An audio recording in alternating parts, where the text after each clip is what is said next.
Good morning, people. I'm Richard Sefton, and this is State of Mind with Richard Sefton. I like to talk to people, find out what they're about, what makes them tick. So today is no exception. Hope you enjoy the episode. Ben Bradley has been a Member of Parliament for Mansfield in Nottinghamshire since 2017. I met Ben when we were both taking part in the LBC's Cross Question. He seems to have been in political life forever and yet is only due to turn 33 next week, is that right? 33, getting on. Shh, I'm older. I wanted to find out all about him, and so Ben Bradley, how are you? I'm all right, thanks, apart from feeling old after that. I have been around for ages. It's no good at all. Feeling old at 33, nearly. Perks of the job, I think. I get older every day. How long have you actually been in political life and in politics? Well, I've been here for 5.5 years, which is where you start to get, kind of the pressure of it. It's like a proper full-time thing. But I've been a councillor and worked for an MP and done some other bits since about 2013, so nearly a decade. Always Conservative? Yes, for that time. To be honest, I was never interested in politics when I was a kid. I couldn't tell you as a teenager what my politics were. But I've probably become increasingly conservative since I got here, actually. And kind of debated, you get into the philosophical conversation much more when you're in Westminster and whatever than you do in real life. Pick a side and stick to it, almost.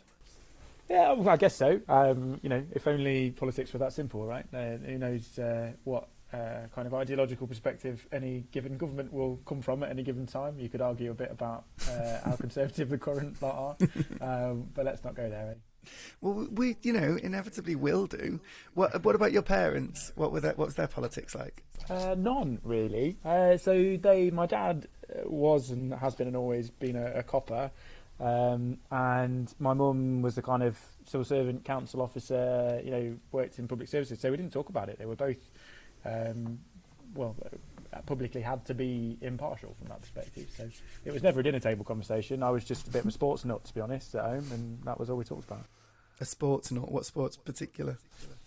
All sorts, to be honest. It's my release, I suppose, that competition. I need it to live. So rugby and hockey as a kid, football, team sports, really. And normally ones where I get to, batter somebody. Wow. It's a good job this is virtual, isn't it? So, have you been enjoying the World Cup? I have, actually, yeah. It's a weird old time, isn't it, for it, though? You watch it? Yeah. I watched the England and the Welsh games when they were still there. Yeah, poor old Wales. I did want them to do well, to be fair, but it's nice now because since the Euros, my eldest lad he's 9, and since the Euros, he absolutely got kind of inspired by it. He'd never played, he'd never really been interested, but he's gone football mad since then. So we have a great time. It's like peak dad time when your sons are like, right, what should we do? Play football, watch FIFA, talk about football. It's just when dad comes into his element, I think. Yeah, that's something that I never really had with my dad. He had my older brother who was a punk sort of weirdo computer geek. Then they had me that was a tap dancing, violin playing little gay boy. And then my little brother who's the football fan, and that's the one that my dad bonded with loads when we were kids. But, it's changed now a bit, but it was definitely very much me and Matthew were kept out of it, and Andrew was the golden child. The easy ride with the football link. It's funny, isn't it, though? I'd never realised until now, and I'm ferrying my own kids about how much time and effort. How many kids have you got then? Let's just go straight back into it. So I got two boys who keep us busy. It's one of the challenges of the job, actually, because one of the things I learned through... You've got 2 kids, and balancing, I suppose, work life and family life. Is that what we were talking about? Yeah, so I was saying that through lockdown, actually working from home, and we were all kind of working from home at that time, I spent a lot more time just seeing my kids. Obviously, they were at home a lot more as well, and realised I actually quite liked them. Who knew? And so just kind of thought, you only live once, you only have them once, and I'm lucky enough to be in Parliament and be quite young and have time on my hands from that perspective. So, you don't get that time with your kids back. So I just decided to spend a bit less time in Westminster and focus on some more local stuff, which is nice because I'm at home a bit more now. So that helps all around, I think. And you're quite young to be an MP, aren't you? So are there many MPs with young families? Yeah, quite a lot actually, because I started. I had kids quite young as well. I was 23 when we had the first one, the eldest. So I had kids quite young, but a lot of people well into their 30s now before they start, aren't they? So even MPs in their kind of late 30s and 40s have got primary age kids. There's quite a few. You occasionally see somebody late night votes and whatever traipsing through the voting lobbies, trailing kids behind them. You think, God, I love that. yeah, it's, I mean, great and all, wonderful in one sense. And then you think, God, it is, we really need to kind of figure this place out and make it a bit more of a modern workplace from that point of view. Do they have a good creche? They do have a good creche, to be fair, which you can't knock. But yeah, it's antisocial hours and stuff. Really, like it was made at a time when people used to, all these rich landowners used to do their business in the morning and then come down in the afternoon. You know what I mean? So it sits till 9, 10, 11 o'clock at night on a regular basis. Is the job everything you thought it would be? That's a difficult question. In some ways, I guess, and in some ways, really not. Like, I've found it can be incredibly rewarding. I find the local stuff more rewarding. So, if somebody comes into the office, something awful's happened, services aren't working properly, I need your help, and you can dive in and you can, send some angry letters and make some angry phone calls to some services, child maintenance or benefits officer, wherever it may be. You can sort things out for people. And that's really rewarding because just to see that you've made that change in somebody's life, and that's great. Other times, I think you spend a lot of time. You come down to Westminster, and you've kind of finished your work, but like I was saying about antisocial hours, you just sat here waiting, or you're missing things that you could be doing because you just sat here. Because it's really not a very modern place to work. It's not a very healthy work environment either, to be honest. Just the nature of, as I say, the hours and the buildings and the kind of social life of it. You just get stuck in the building for 12 hours and you can't leave. I've never actually been into Westminster Palace. You should. Everyone should visit, briefly. But briefly. Yeah, when you're, kind of demanded that you're here and literally cannot leave the building, until 10, 11 o'clock at night, it can get a bit wearing.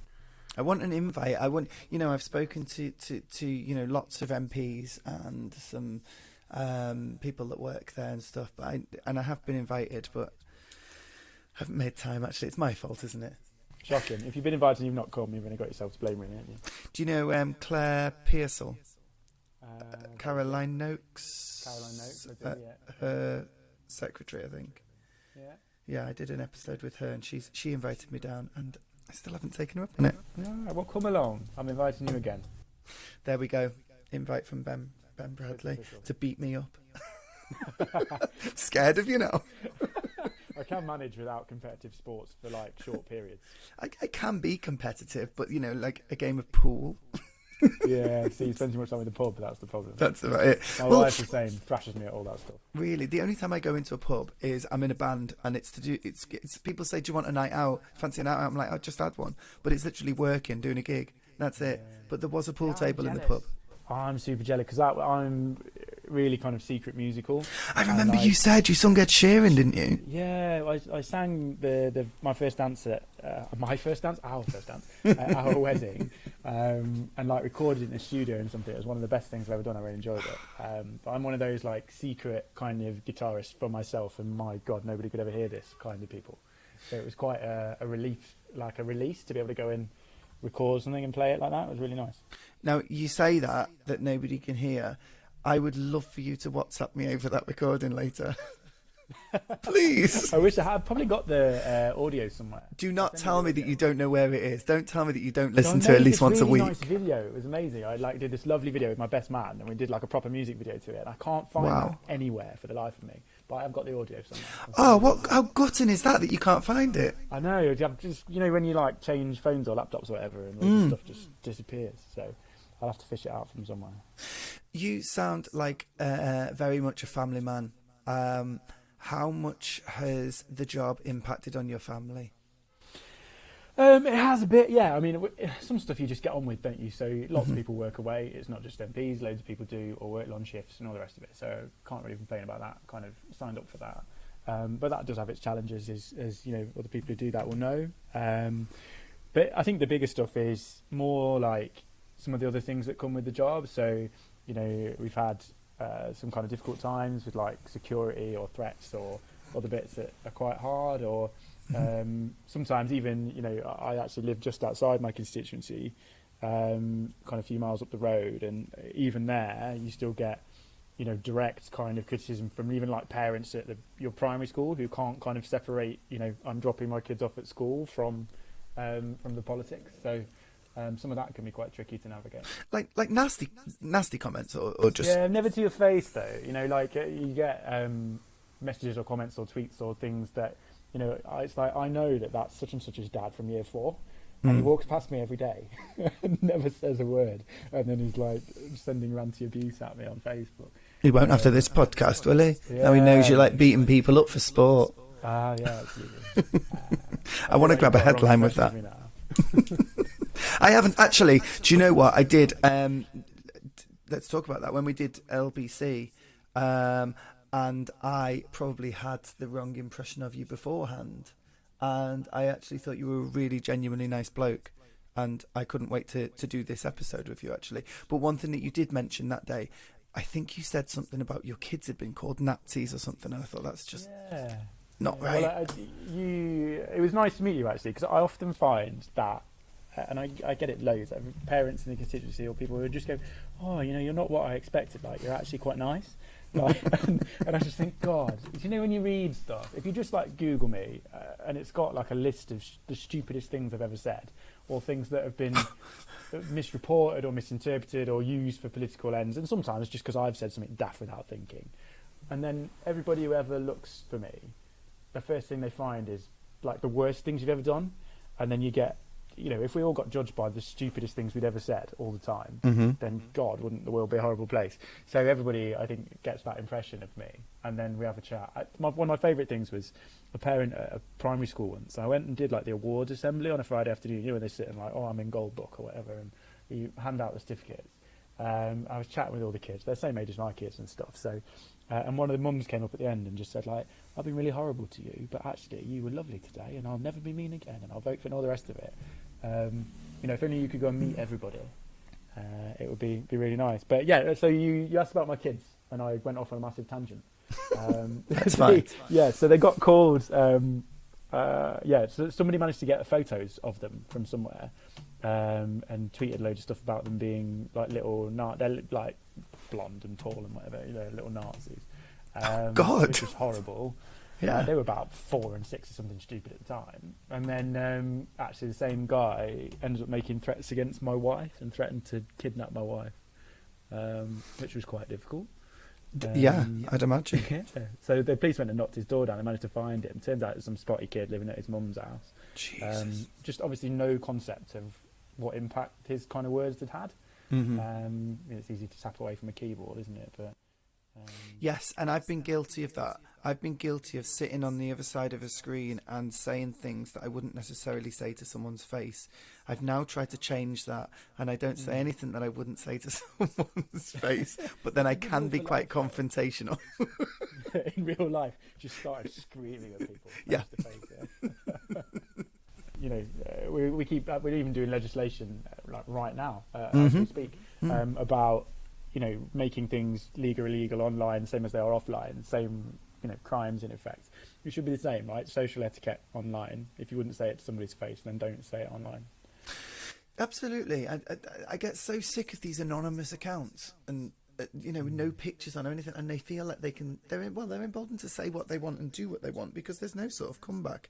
It's like getting your wing mirror knocked off by a bike in the street.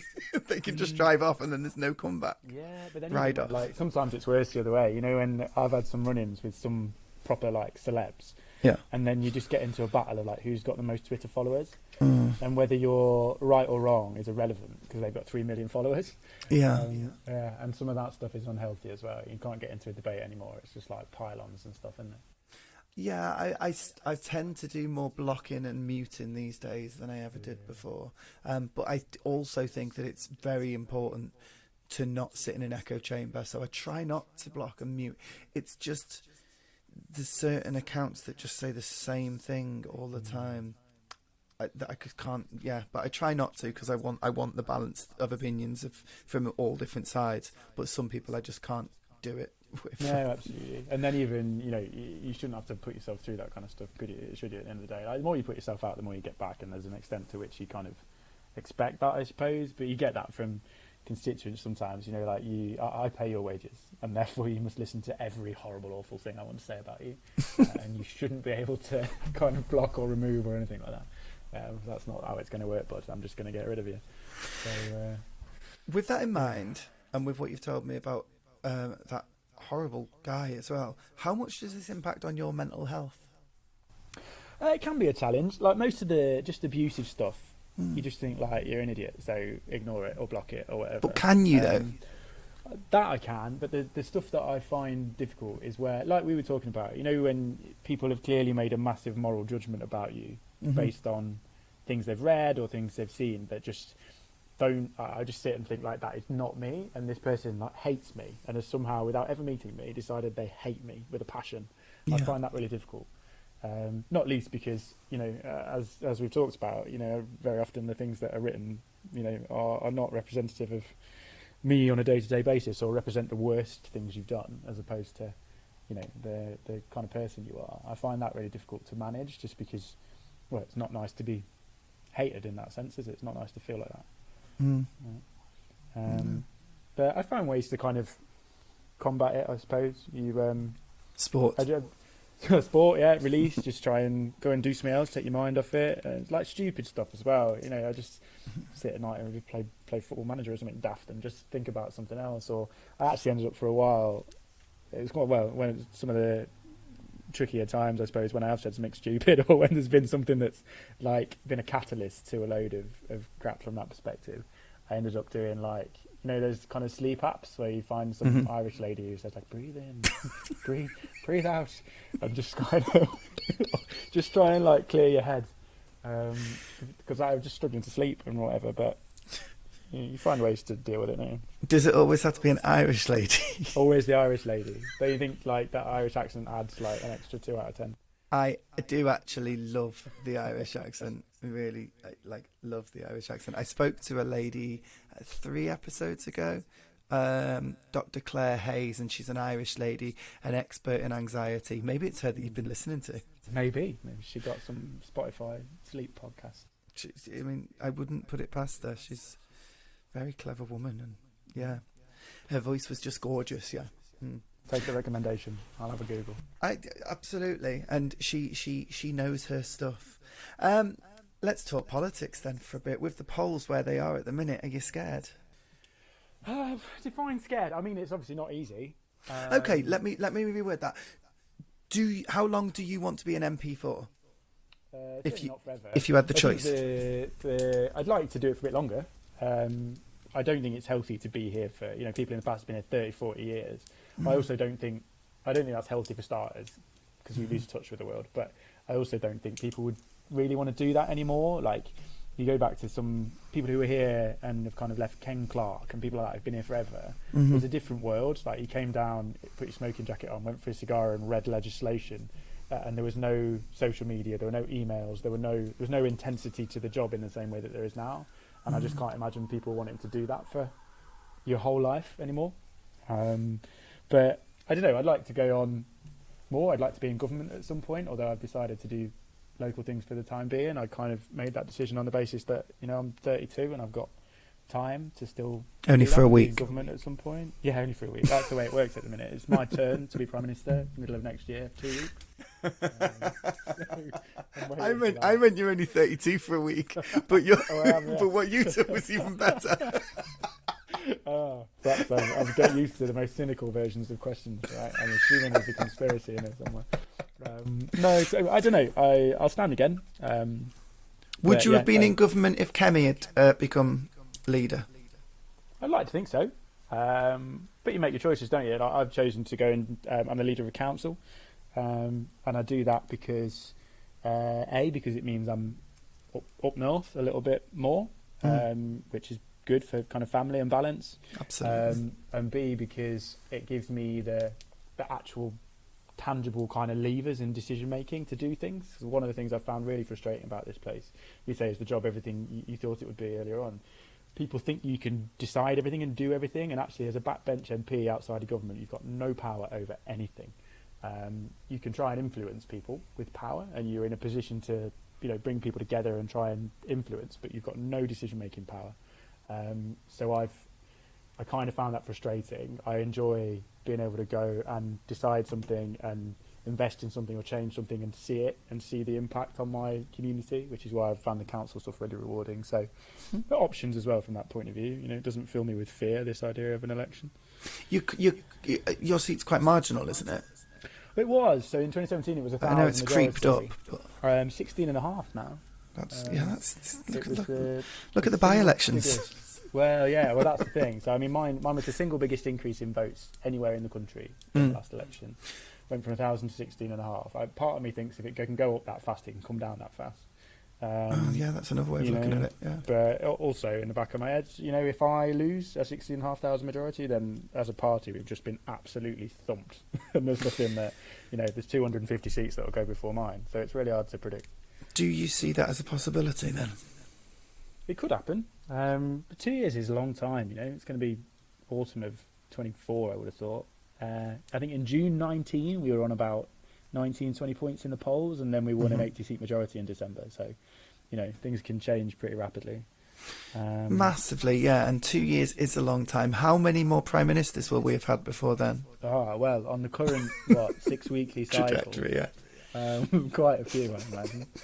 Okay, so let me ask the question: Liz Truss. What was that about? What, coming back? No, good God, please not. Look, I feel for her in some ways. I felt for her, to be fair. I'll get battered on Twitter for saying that, but I felt for her. But, it's important though, right? That because you try something and it doesn't work, it doesn't make you a bad person, right? And I think that we sometimes forget that as well. She came in and she wanted to do something different. And I agree with the premise of most of the things she was trying to do. I agree with this idea of, smaller state, low tax, more independence and more freedom to make your own decisions, and growth as a life-changing thing for people in communities, that kind of new jobs and all of that.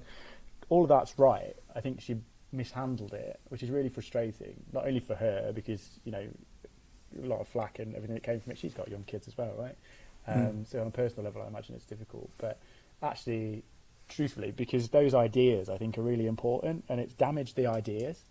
And now to be able to kind of come back and say, well, I want to be the next Prime Minister and I believe in growth and low tax and small state and all the rest of it, people are going to go, hang on, didn't we try that under Liz Truss and didn't that go horribly wrong? Like, it's damaged the whole premise of it all.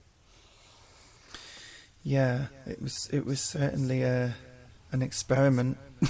yeah, but it's difficult again because you want politicians, you want leaders who are going to be brave and aren't just going to go along with things because that's how we've always done it, or because we're tricking along. Like, if I've got a vision for what I want to achieve, then great, go and do it. Just managed it really badly, and that's incredibly frustrating because we're back to where we were in many ways, same people and same plans as pre-Boris in many ways. Do you like all MPs kind of stay near Parliament when you're in London, or are you all scattered out everywhere? Depends where you're from. Most MPs who trek in from distance will stay near Parliament somewhere. I'm only here, 1, maybe 2 nights, so I'd stay in a hotel. Okay.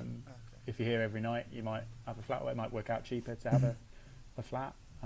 But yeah, a lot live within. Well, yeah, not down here. A lot live in kind of commutable distance as well. If you're within an hour, you might go home. It's a big student village type thing. Yeah, people have said that all the time. I can only assume. I mean, there must be a security implication to that, I would have thought. But or the cost of security of it all. Just don't stay there November the 5th. Hotels, yeah, God. But I also, buying or doing something like that at the cost of probably several £billion in central London would probably not go down very well either, I thought. Yeah, probably not. Maybe do it in Manchester and get HS2 going. Hey, I am all for moving it up to, roughly kind of North Nottinghamshire would be a great place to put it. Why? Because it would be walking distance. Yeah, my work-life balance would be excellent. Brilliant. Do you have like a a best mate in Parliament? Yeah, a few. So there's some like The old Tories.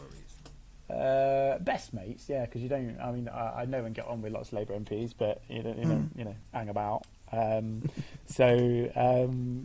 some people who came in with me largely, like 2017, people in a similar boat. So people like Simon Clark in Middlesbrough, Lee Rowley, who's a Derbyshire, so he's close to me. We kind of came in at the same time, similar views on things, and kind of get together and put the world to rights on occasion. Or people like Andrew Bowie, who is a Scottish MP but came in at the same time, he's got young kids and stuff, same as me, and just got a lot in common. So yeah, there's some really good kind of relationships here as well, and particularly in those first couple of years, because we were dealing with all the Brexit stuff and it was really difficult.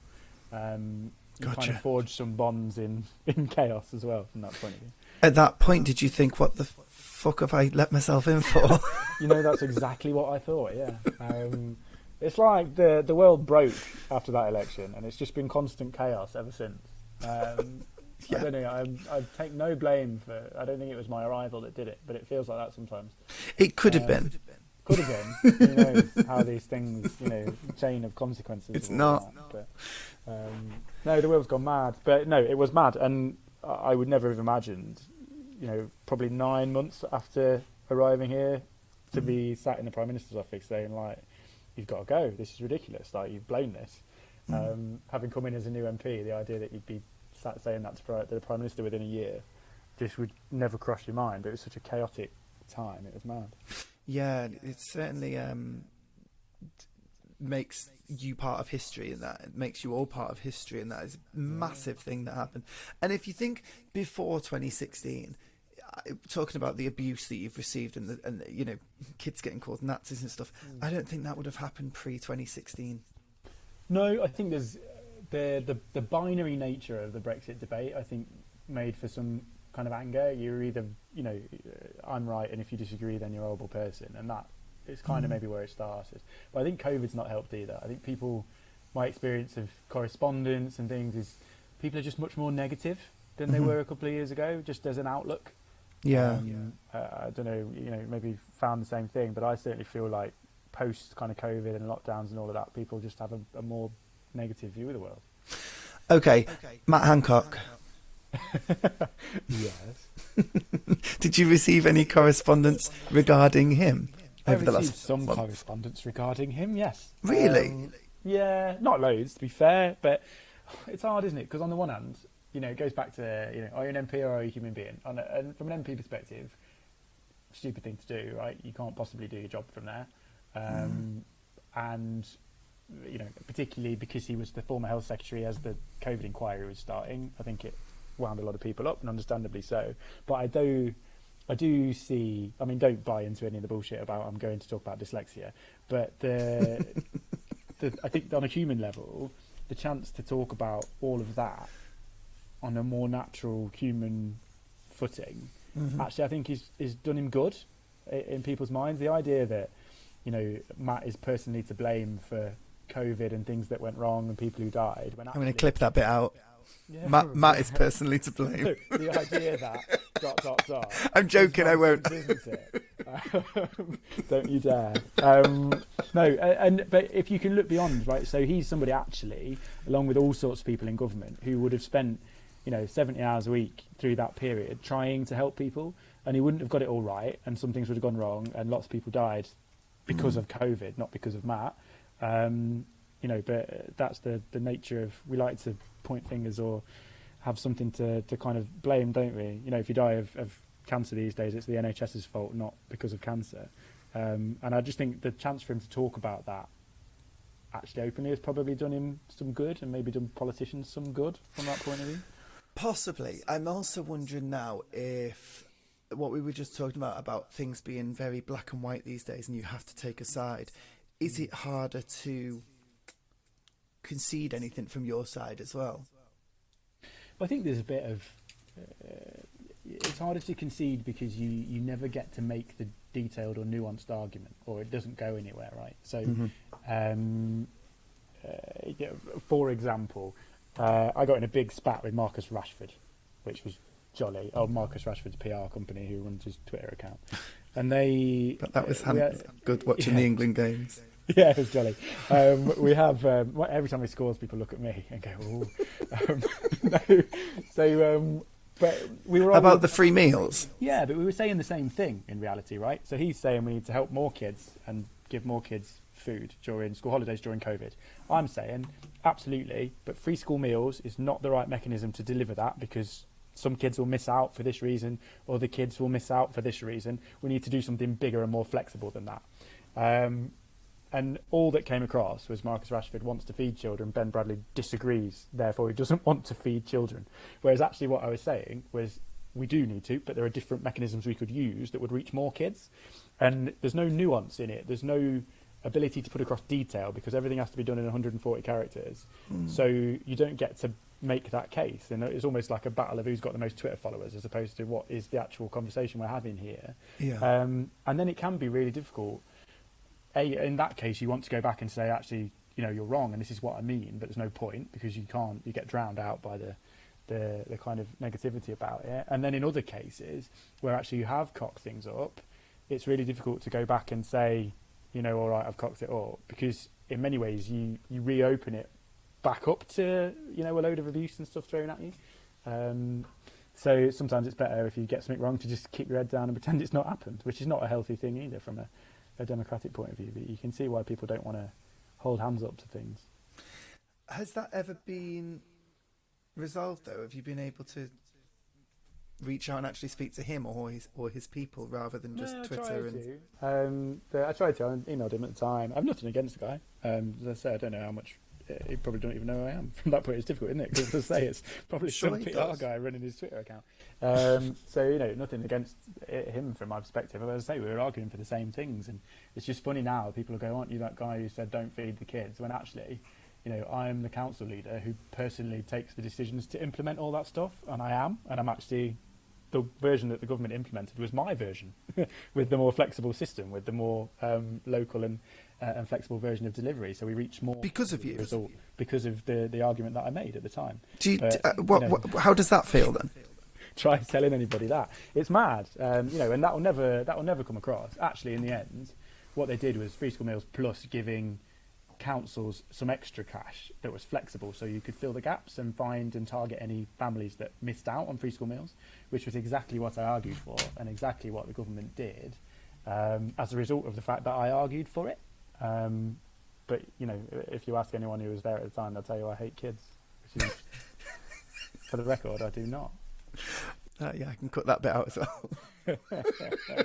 For the record, I hate kids. Yeah, absolutely. Just merge it together as you wish.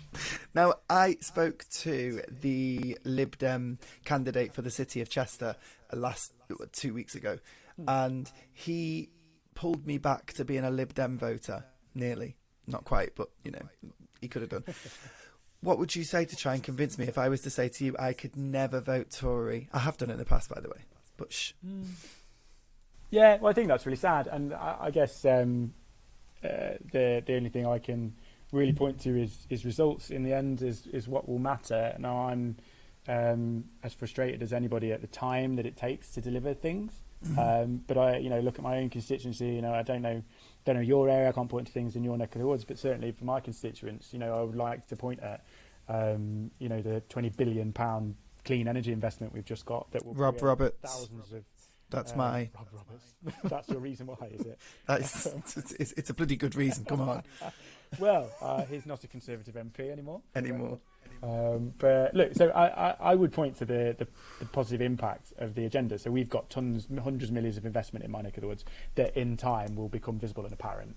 The national phase is the national viewpoint is more difficult. We are, uncovering people from all parties, for the record, who, coming across as not great characters. We're also finding some witch hunts, to be fair, or people who've been accused of things and slated all over the media, and then it's found that they've not done anything, which is equally frustrating. But this whole atmosphere around, this conversations about sleaze and all of it, just is so unhelpful to all of us, because it just paints everybody in a negative light. On a local level, even, I've got opposition independent councillors who've been arrested for all sorts of alleged fraud and all sorts of things, and you just think, God, why does this job attract people like that?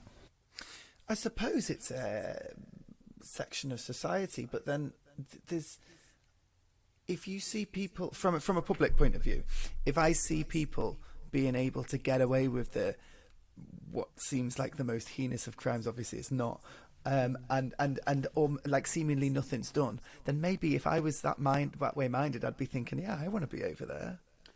Yeah, well, maybe. I don't know. I think there's a bit of the weird nature of this place, right? So if you combine weird power dynamics, you've got MPs and junior staff all locked in a building till late at night that's got bars in it. Don't be surprised if something goes wrong. And actually, you could resolve that really easily, but nobody wants to. If you just had normal working hours, for starters, and you worked kind of 9 to 5 instead of 2 till bloody midnight. Were any of the workers in those bars given PPE contracts? Not to my knowledge. Ask Matt. It's not a question I directly tend to ask people when I first meet them. But maybe I will. Me neither. It wasn't my first question, to be fair. So yeah, but there's things we could do to resolve it, but it needs an appetite for like a major overhaul, and they're just never. All the people here who get involved in conversations about the way that the place works tend to be the traditionalists who want to preserve the way the place works, rather than people who really want to change it and make it more modern, which I find really frustrating. What is the most stressful thing about the job for you? To me, there's a couple of things. One is that frustration of there's something I really want to do, and actually sometimes everybody's saying yes, we want to do it. Ministers are saying it, government's saying it, everyone's agreeing, and yet it's not happening. And you kind of look at the process and go, why is it? And there's just like a computer says no in the system somewhere, and it just can be infuriating. The process of government at the time everything takes is ridiculous.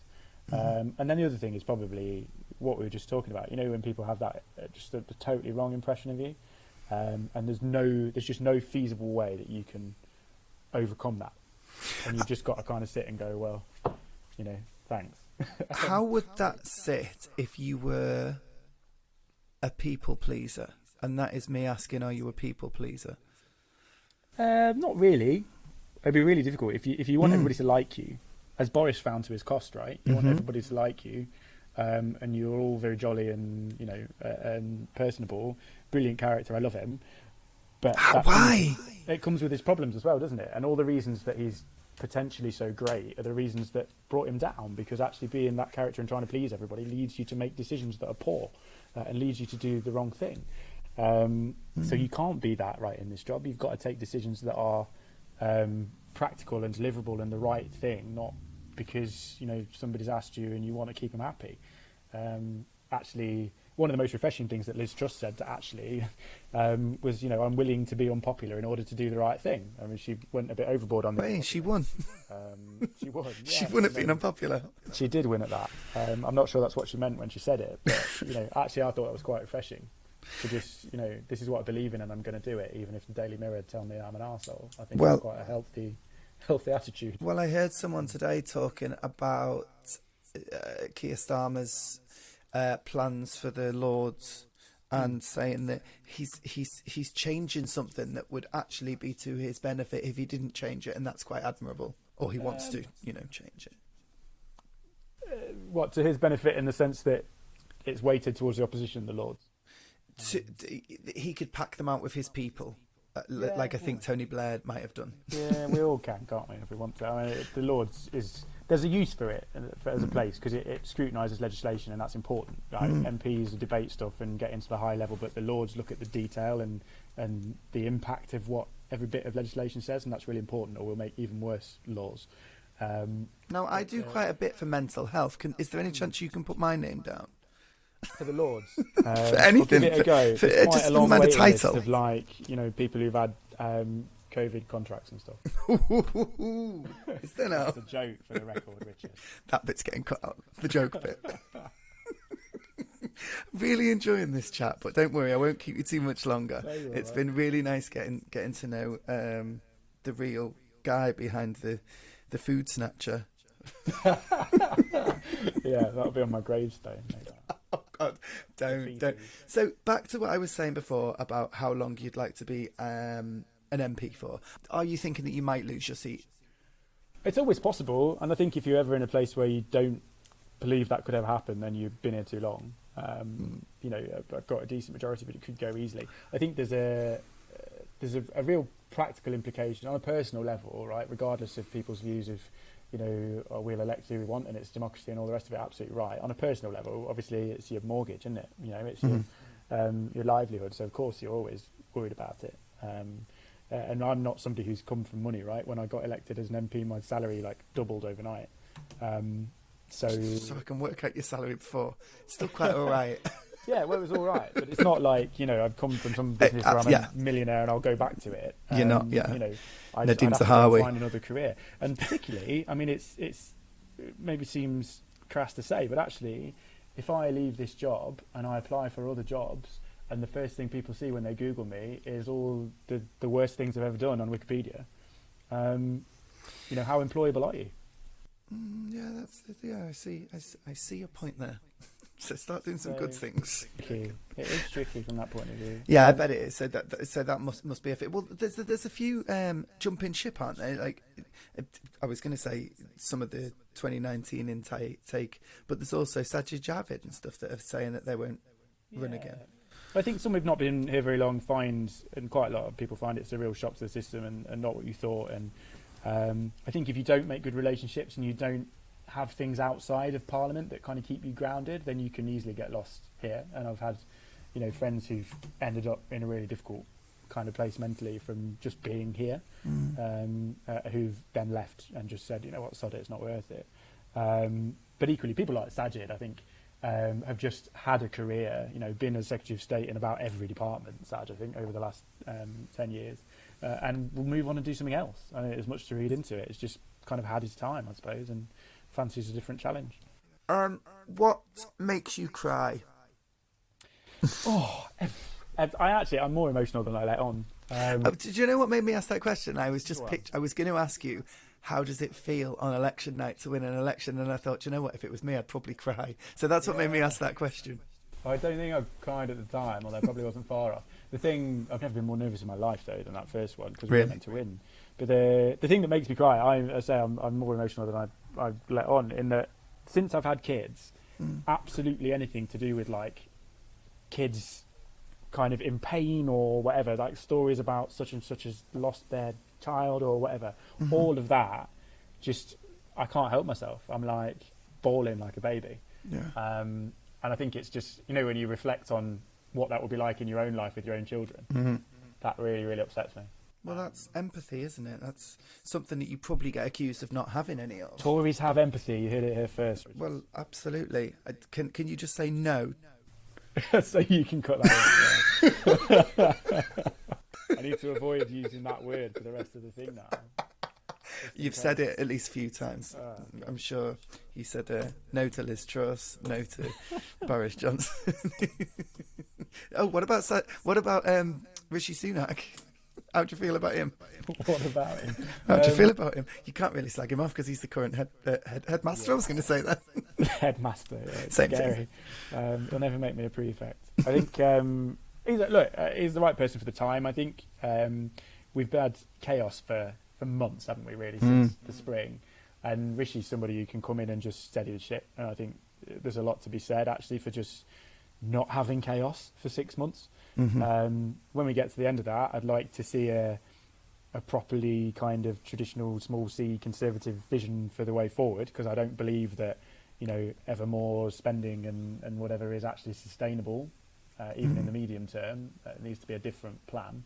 But for the time being, you know, more power to his elbow at just keeping us out of the newspapers every day. That'd be helpful. Yeah, there's been a few years now of the newspapers are, well, at least you've done us a favour that you've taken kind of Love Island off the front pages for a few years. Yeah, good-o. Yeah, that's what we live for. It's certainly not what I live for. What are your hobbies other than sport? I wish I had some now. I do, a little bit of sport where I've got time. I actually mainly kind of support my kids with stuff now, just time-wise. So, do you not get time to do your own things, see your own friends, listen to your own music? Well, I do, yeah, occasionally, but I coach the under-10s hockey team. I do a bit with the under-9s kind of football where my kids play, so that's my weekends, really. I like my free time is like driving, which sounds really weird. Not to me. now- I absolutely love driving. Yeah, I have now like a kind of a 40-minute commute. If I go like to the council or whatever, I got 40 minutes each way, and I just love like music up, belting songs out when you think nobody can hear you in your car, but actually everybody can. Everyone can. I've seen the everyone YouTube can. videos. Yeah, but I love that. I just like it's a release. You know, think about something else and just do something you enjoy. Favorite singer? Favorite God, Or you put me on band. the spot. Put me right on the spot. No, there. you know when people say that, they know the answer absolutely, but they're embarrassed. I always think. I don't know. I like. Come on, say it. like- Spice Girls. Say Oh, it. yeah, no, yeah, absolutely right. It's actually the Spice Girls. Yeah. Well, apparently Jerry's a big Tory, so Well, what more could you want? I like also like rocky indie stuff. Okay. Imagine Dragons or Bastille or people like that. that's the type of music that I like to sing. Yeah, me That's too. my favourite. Me too. A push Green Day. I don't say it a push. I actually really That's like the Green first Day. band I ever went to see, Really, mine was the Spice Girls. apart from the Spice Girls. No, mine was the Spice Girls. But I'm a Although big, Goss. massive fan of Beverly Knight. Massive fan of it. I've seen her a few Nice. times. Love her. Classic. Yeah, absolutely. I did see the Spice Girls movie, I think, when I was younger. I went to see it on the day it was released with my ex-girlfriend, and she still didn't work it out. You queue up with your like British flag dress on. And she never guessed. Hey ho. I'm sure These she's figured it things. out now.